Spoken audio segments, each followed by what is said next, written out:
February 12, 1949, marks the first day of operation of U.S. Air Force Project Grudge. Project Sign's September 1948 estimate of the situation had asserted that UFOs were real and interplanetary.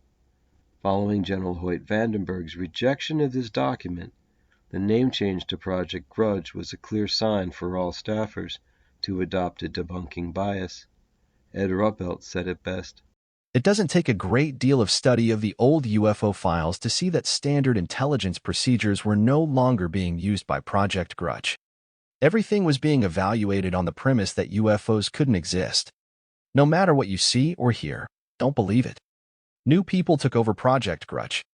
ATIC's top intelligence specialists who had been so eager to work on Project Sign were no longer working on Project Grudge.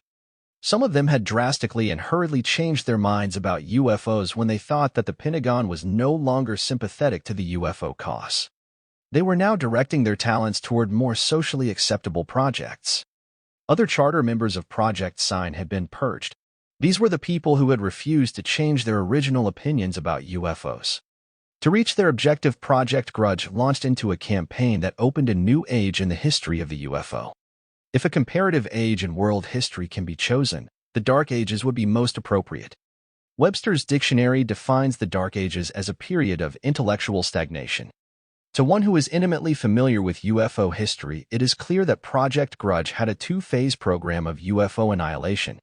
The first phase consisted of explaining every UFO report. The second phase was to tell the public how the Air Force had solved all the sightings. This, Project Grudge reasoned, would put an end to UFO reports.